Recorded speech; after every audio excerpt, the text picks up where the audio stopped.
രാഹുൽ മാത്രമല്ല, ഈ ടോട്ടൽ പ്രതിപക്ഷത്തിൻ്റെ പെർഫോമൻസ് ഞാൻ പറഞ്ഞാൽ എൻ്റെ ഒരു ഓർമ്മയിൽ ഇത്രയും ശക്തമായൊരു പ്രതിപക്ഷ പ്രസംഗങ്ങൾ കേട്ടിട്ടുള്ളത് വാജ്പേയി 99 വാജ്പേയിയുടെ കാലത്ത് അന്ന് പ്രതിപക്ഷത്തിരുന്ന ലാലു പ്രസാദ് ഉൾപ്പെടെയുള്ള ചില നേതാക്കളുടെ പ്രസംഗങ്ങളുണ്ട്. അത് ഇത്രയും രൂക്ഷമൊന്നുമല്ല. വാജ്പേയി അത്ര രൂക്ഷമായി വിമർശിക്കുന്ന പ്രശ്നമൊന്നും അന്നണ്ടായിരുന്നില്ല. പക്ഷെ ഇന്നങ്ങനെയല്ല. എന്താണോ മോദിയോട് പറയേണ്ടത് അത് രാഹുൽ ഗാന്ധി ഉൾപ്പെടെയുള്ള മുഴുവൻ ഇന്ത്യ സഖ്യത്തിലെ അഖിലേഷ് യാദവ് ഉൾപ്പെടെ ഇന്ത്യ സഖ്യത്തിലെ മുഴുവൻ നേതാക്കളും വളരെ നല്ല പെർഫോമൻസാണ് കാഴ്ചവെച്ചത്. അതിന് കൃത്യമായൊരു മറുപടി പറയാൻ നരേന്ദ്രമോദിക്ക് ആയിട്ടില്ല. RSSൻ്റെ ബേസിക് ഐഡിയോളജിക്കെതിരെയാണ് രാഹുൽ ഗാന്ധി മുഴുവനും സംസാരിച്ചുകൊണ്ടിരിക്കുന്നത്. RSSൻ്റെ മോഡസ് ഓപ്പറാൻഡി എന്താണ്? ഭയം ജനിപ്പിക്കുക, വെറുപ്പ് ജനിപ്പിക്കുക, ഹിംസ പരത്തുക. ഇത് ഇന്ത്യൻ കൾച്ചറല്ല എന്ന് സ്ഥാപിക്കാൻ വേണ്ടി അദ്ദേഹം കുറേ മതങ്ങളുടെ ചിഹ്നങ്ങളും അതൊക്കെ എടുത്തു. അത് നമ്മൾ കഴിഞ്ഞ ദിവസം സംസാരിച്ചിരുന്നു. അത് അദ്ദേഹം രാഹുൽ ഗാന്ധി പറഞ്ഞു വയ്ക്കുന്നത് എന്താണ്? ഇന്ത്യയുടെ ആത്മാവ് എന്ന് പറയുന്നത്, ഇന്ത്യയുടെ ഒരു ബഹുജൻ സംസ്കാരം എന്ന് പറയുന്നത് അഹിംസയിൽ അധിഷ്ഠിതമാണ്. അത് ഏത് മതവിഭാഗങ്ങളാവട്ടെ, ഏത് റീജിയനാകട്ടെ, ഇന്ത്യയുടെ ഏത് റീജിയനാകട്ടെ, ഇതിനെ ഇന്ത്യയുടെ ഒരു സ്പിരിറ്റായിട്ടാണ് അദ്ദേഹം അതിനെ മുന്നോട്ട് വയ്ക്കുന്നത്. അതേക്കുറിച്ച് അത് മനസ്സിലാക്കാനോ, അത് മനസ്സിലാക്കിയിട്ടുണ്ടെങ്കിൽ പോലും അതിന് മറുപടി പറയാനോ മോദിക്ക് ഇരു സഭകളിലും സാധിച്ചിട്ടില്ല. അദ്ദേഹം മറുപടി പറയുകയാണെങ്കിൽ എന്ത് പറയണം? RSSൻ്റെ ഐഡിയോളജി എന്താണെന്ന് അദ്ദേഹത്തിന് പരസ്യമായിട്ട് പറയേണ്ടി വരും. അദ്ദേഹം അത് ഒരക്ഷരം പോലും അതിന് അഡ്രസ്സ് ചെയ്യുക പോലും ചെയ്തിട്ടില്ല. ഈ വയലൻസിനെ കുറിച്ച് പറഞ്ഞിട്ടില്ല. മണിപ്പൂരിനെ പറ്റി പറയുന്നതിന് ഒരു കാരണമുണ്ട്. മണിപ്പൂരിനെ പറ്റി അദ്ദേഹം രാജ്യസഭയിൽ സംസാരിച്ചു. മണിപ്പൂരിൽ ഞങ്ങൾ 11,000 FIR ഇട്ടിട്ടുണ്ട്. അവിടെ കണ്ടിന്യൂസ് ആയിട്ട് അവിടുത്തെ പ്രശ്നങ്ങൾ കുറയ്ക്കാൻ ശ്രമിച്ചുകൊണ്ടിരിക്കുകയാണ്. അവിടെ കോളേജും സ്കൂളും തുറന്നിട്ടുണ്ട്. സംഭവങ്ങൾ മാറ്റം വരുന്നുണ്ട്. ആഭ്യന്തരമന്ത്രി അവിടെ ആഴ്ചകളോളം തങ്ങിയിട്ടുണ്ട്. കഴിഞ്ഞ വർഷം നടന്ന കാര്യമാണ്. കഴിഞ്ഞ വർഷം നടന്ന കലാപത്തെക്കുറിച്ചാണ് ഇപ്പോൾ പ്രധാനമന്ത്രി പറഞ്ഞുകൊണ്ടിരിക്കുന്നത്. അപ്പോൾ അത് പറയാൻ നിർബന്ധിതരാവാൻ വേറെയും കാരണമുണ്ട്. അത് രാഹുൽ ഗാന്ധി മാത്രമല്ല. മണിപ്പൂരിൽ നിന്നുള്ളൊരു കോൺഗ്രസ്സുകാരൻ MP ഒരു ഇമോഷണൽ ആയിട്ടുള്ളൊരു സ്പീച്ച് ഭയങ്കര വൈറലാണ്. അപ്പോൾ രാഹുൽ ഗാന്ധി മാത്രമല്ല, ഈ പറയുന്ന മണിപ്പൂരിൽ നിന്നുള്ള കോൺഗ്രസ് MP, അതിൽ തമിഴ്നാട്ടിൽ നിന്നുള്ള DMK MP ഒരു പ്രഭാഷണം വൈറലാണ്. അദ്ദേഹം ചോദ്യം ചെയ്യുന്നത് എന്താണ്? നിങ്ങൾ ചെങ്കോല് കൊണ്ടുപോയി ഇവിടെ വച്ചിരിക്കുന്നു. നിങ്ങൾ പറയുന്നത് തമിഴ്നാട്ടിൽ നിന്ന് കൊണ്ടുവന്നതാണെന്ന് പറയുന്നു. തമിഴ്നാട്ടിൽ നിന്ന് കൊണ്ടുവന്ന ഈ ചെങ്കോൽ വെച്ച് ഭരിച്ചിരുന്ന നാട്ടുകാരെന്താ ചെയ്തുകൊണ്ടിരുന്നത് അറിയാമോ? ആയിരക്കണക്കിന് സ്ത്രീകളെ കൊട്ടാരത്തിൽ അടിമകളാക്കി വെച്ചവരുടെ ചെങ്കോലാണ് നിങ്ങൾ ഈ കൊണ്ടുവന്നിരിക്കുന്നത്. അതിരൂക്ഷമായ ഭാഷയിൽ തമിഴിലാണ് പ്രസംഗിക്കുന്നത്. CPM MP ആണ്. യെസ്, അതിരൂക്ഷമായ ഭാഷയിലാണ് വിമർശിക്കുന്നത്.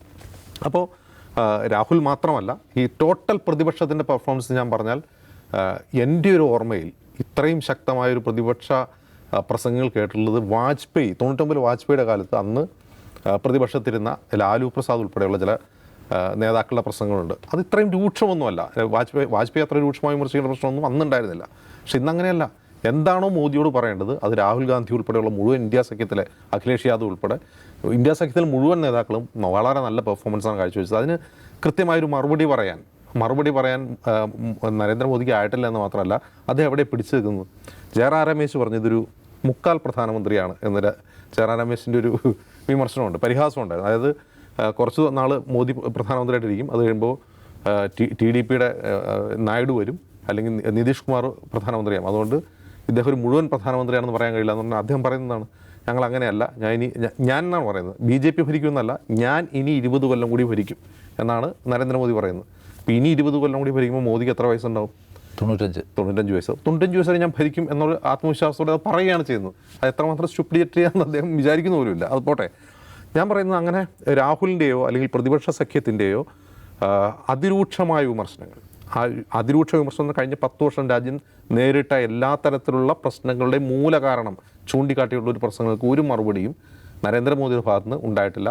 അതിനപ്പുറം അദ്ദേഹം കുറേ കൂടിയും പരാജിതനായ, നിരാശനായ, ക്ഷീണിതനായ, കോക്കിൻ്റെ ഭാഷയിൽ പറഞ്ഞാൽ ഒരു വയ്യാത്ത പ്രധാനമന്ത്രി ഒരു ഫീലാണ് ഇരുസഭയുള്ള അദ്ദേഹത്തിൻ്റെ പെർഫോമൻസിൽ നമുക്ക് മനസ്സിലാവുന്നത്. അത് പല കാരണങ്ങൾ കൊണ്ടാണ്. ഒന്ന്, എതിർപക്ഷത്ത് ശബ്ദിക്കാൻ ആളുകളുണ്ട്. ദാവൂദ് സാഹിബ് പറഞ്ഞതുപോലെ കൈയടിക്കാനും ശബ്ദിക്കാൻ ആളുണ്ട്. നിങ്ങൾ നിഷ ഒരു കാര്യം കൂടി ശ്രദ്ധിച്ചു. മോദി പഞ്ച് ഡയലോഗുകൾ പറയാൻ ശ്രമിക്കുന്നുണ്ട്.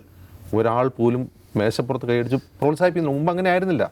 കഴിഞ്ഞ മോദി എന്നുള്ള ആരവം, അങ്ങനെ ഒരു ആരവമേ ഇല്ല. മോദിക്ക് വേണ്ടി ആരും ജയ് വിളിക്കുന്നില്ല.